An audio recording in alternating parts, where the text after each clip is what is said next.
Welcome to This ADHD Life, a podcast for people with ADHD, those who love us, and yes, even those who sometimes struggle to love us.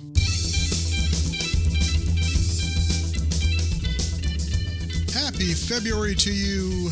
Oh, who am I kidding? You're probably downloading this in March. So happy March, but this was put out on February 28th. I'm counting it as my February episode. And by the way, I am considering moving to a monthly format.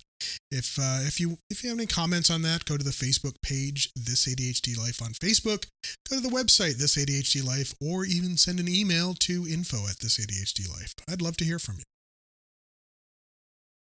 I have to admit, this episode's coming out more purely out of a sense of obligation. This idea that I am going to put out one episode a month, darn it, and that's what's going to happen. I don't know. I just have that goal, and man, I wish it could be in every other week. I wish my goal was every other week, and it's just not right now. And I don't know. Should I beat myself up? Because a lot of times that's what we want to do, is we want to beat ourselves up, or we want to get to the root cause. We want to figure out how to change the situation. And I'm not saying that can't be effective, but sometimes we have to figure out where that's going to be effective and how it's going to be most effective. Right. So if I'm sitting here beating myself up because I didn't get a podcast out till the 28th and I don't really have a huge topic for it, but at the same time, my finances are in a disaster, or my health is failing me. By the way, I had a flu earlier in the month, and believe me, there was a number of conversations in my head of, oh man, should I just take some time off and let this flu take its course, or should I really push myself? How much is too much time off? Is this feeling that I'm having, is this my ADHD? I mean, does it just not want to do stuff, or am I actually sick? Is it me? What's going on here?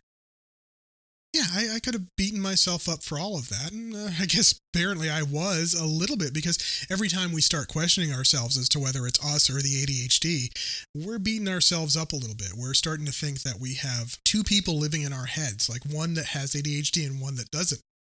And I know as I say that sounds a little bit ridiculous, right? We have ADHD all the time. For those of us in the audience that have ADHD, we have ADHD all the time. There are times that the symptoms seem to get better and seem to get worse. It's sort of an ebb and flow. And I've mentioned following the energy before, where you can actually get into a routine of figuring out when you're sort of best at doing certain tasks. So real quickly, if we explore the idea of sort of having a split personality, and let's admit it, we all have sort of different modes that we operate in, and we operate in the modes at different capacities, different effectiveness levels at different times. The first one's the executive. The executive is the guy that plans out the task list. He can organize the task list. He can plan out. He can prioritize. And while every person on this planet and every ADHDer has a different level of executive, we all have it. We all have the ability to prioritize. Do I need to go get groceries because I'm literally going to starve in 2 minutes? Or do I need to watch this, 1200th elevator video on relay logic? We have the ability. Some of us have it a little bit better. You can develop the ability. And what I say, and what I've just said, is follow the energy. Figure out when planning works for you. When is best for you to look at the tasks at hand and sort of prioritize and put the ducks in a row. Look at it as a way of giving your worker something to do. So that's the second sort of personality. There is the worker bee. The worker bee just wants to do stuff. It's the tasks, potato chips, sort of synonymous. Like, I can just keep munching tasks all day as long as someone has prioritized them for me, because I don't have to worry about it. Someone else gave them to me. This is cool. But the key to this is that you have to know when you're best for working. So for me, for example, I have often said that I'm a California baby that was born on the East Coast, because my optimal working hours are 11 to 8 East Coast time every day. Now, I do put that into my schedule as 11 to 6. The spouse sort of requires some Keith time between 6 and 8, and then I take coaching calls 4 nights a week from 8 till 9:30. I know that during those hours, that's where my effectiveness is the best. That's where my worker bee wants to come out. He wants to come out. He wants to return the doctor's phone call. He wants to schedule the car appointment. He might want to go to the grocery store. He wants to sift the litter box if it needs doing. He wants to do the laundry. He wants to vacuum. No, that's a lie. He never wants to vacuum, but he will vacuum. He will vacuum. And he wants just to do things that are simple. Not that the actual tasks have to be simple, but simple in the idea that someone else has already kind of given him the map of what needs to be done. It's not write blog post for this ADHD Life website. It's write this blog post with this specific title for this ADHD Life. Oh, okay. How do you get that? That's the creative. We all have the creative in us, and a lot of ADHDers, and I would say that this is not me because I don't consider myself extremely creative, but a lot of ADHDers would say that they are sort of stuck in permanent creativity. And they may be. I mean, there's a lot of great music out there. EMTs, I would argue, are stuck in creative mode because you sort of have to be very creative when someone isn't responding to the medical intervention that you're providing them, and you have to figure something else out pretty quickly. And yeah, I've mentioned it before, hopefully you're not sick of it, but a lot of EMTs have ADHD, a lot of police officers, a lot of ER docs. The stuff that really is high stakes, high stress, you will find a lot of people with ADHD symptoms, if not actually diagnosed with ADHD. But that's the creative mode. The creative one is the one that is sitting in the shower, or standing in the shower, I guess it would be a bath if we were sitting, and suddenly feels like they're in a Holiday Inn Express, you remember those commercials, and comes up with 10 different blog post titles at the same time. Now imagine this, you have 10 blog post titles, you've taken your shower, you sit down to work, you look at the list of 10 and you go, I don't know which one to do first. Which one's the right one? Which one's the perfect one? Do I even want to do this one? Oh, I need to prepare for this. This isn't going to go out well. I can't, I'm just going to go back and watch elevator videos, okay? I can't deal with this, Mr. Executive, you didn't set me up. I'm not doing the damn work.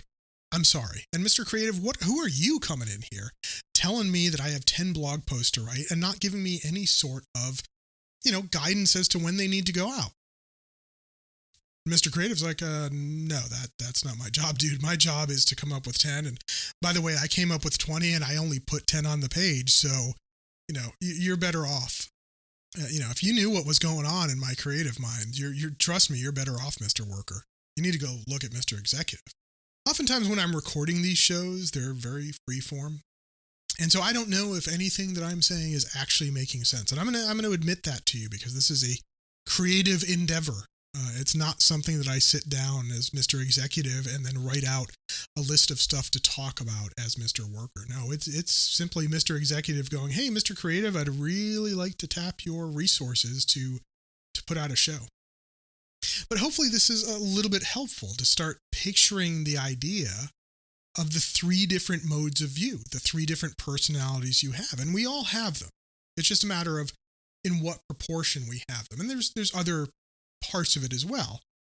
So there's different proportions there. But if we take these 3, it's sort of like a recipe. Like, I don't know, if you're doing like a sauce, it's maybe a bad example, but you have to have a certain amount of butter, a certain amount of flour. And then if you're doing a cream sauce, you have a certain amount of milk. And the proportions in a recipe have to be fixed.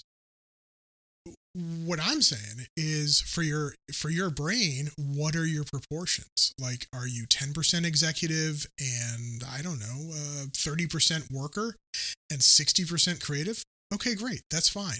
You just need to figure out when it is that you can be each of those so that you can be most effective, so that you're not trying to sit down, or I'm going to keep saying sit down, stand up in a shower thinking that you're going to prioritize your task list when you know that your creative is going to come out. And likewise, you're not going to try to force yourself to be creative first thing on a Monday morning when you know that your worker bee just wants to come out, just wants to go plow through some tasks.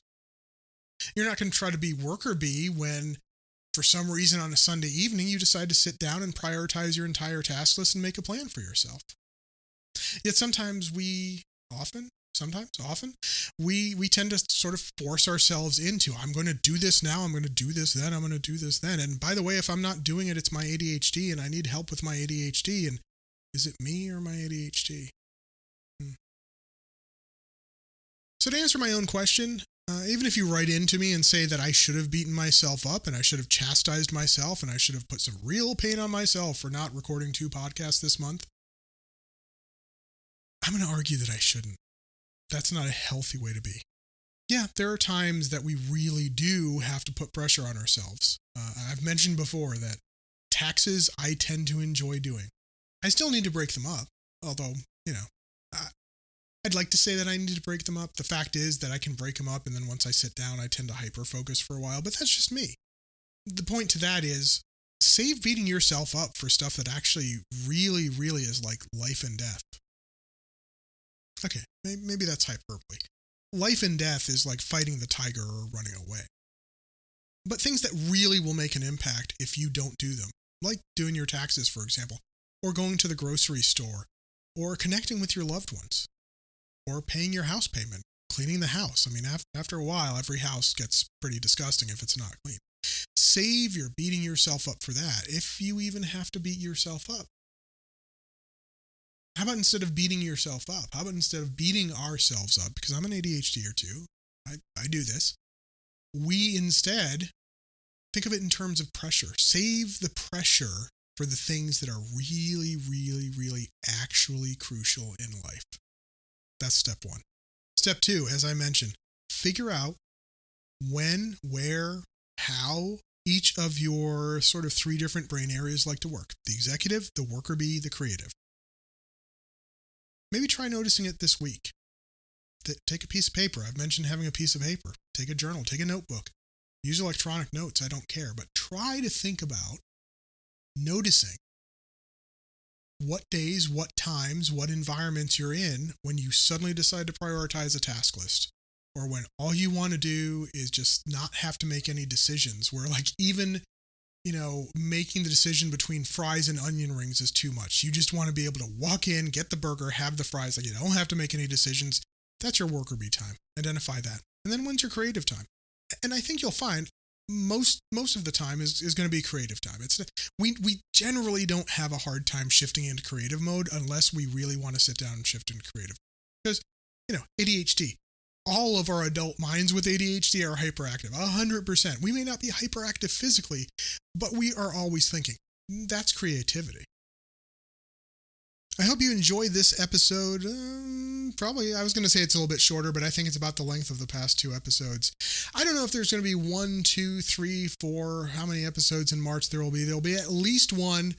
Remember, go to thisadhdlife.com. There you will find ways to contact me. You'll find links to our Facebook page. You'll find links to our Patreon page. If you happen to want to support the show, please go to patreon.com/thisadhdlife to support us. You'll also find a link to go review us on iTunes. And the more positive 5-star, 4 and 5-star reviews the podcast get, the more people are likely to listen to it. We're in this economy of you have to review things, or you have to have reviews in order for people to actually take advantage of the content that's out there. If you're not enjoying the podcast, as I mentioned at the top, please do send me an email to info@thisadhdlife.com. Remember the takeaways. Stop beating yourself up so much. Stop asking yourself whether it's you or the ADHD. Stop trying to be the executive when you need to be the worker bee. Stop trying to be the worker bee when you need to be the executive. And when I say need to be, identify what it means, what need means for you. When are you best at doing each of those things? Have a good 2 to 3 weeks until the next episode comes out. And remember, as always, I mean, you know this, right? If you've been listening since day 1, you know this. And I'm laughing here because my cat's sitting next to me and I'm like waving my arm around like a madman, and he decided to just start nibbling on my arm, and I just find that hilarious. But remember, if you're not going to be good to yourself, if your cat's not going to be good to you, how the heck are you going to be good to anybody else? If you're not going to do all of this stuff and stop beating yourself up, how are you going to be of use and service to your loved ones, those around you? How are you going to be your best self?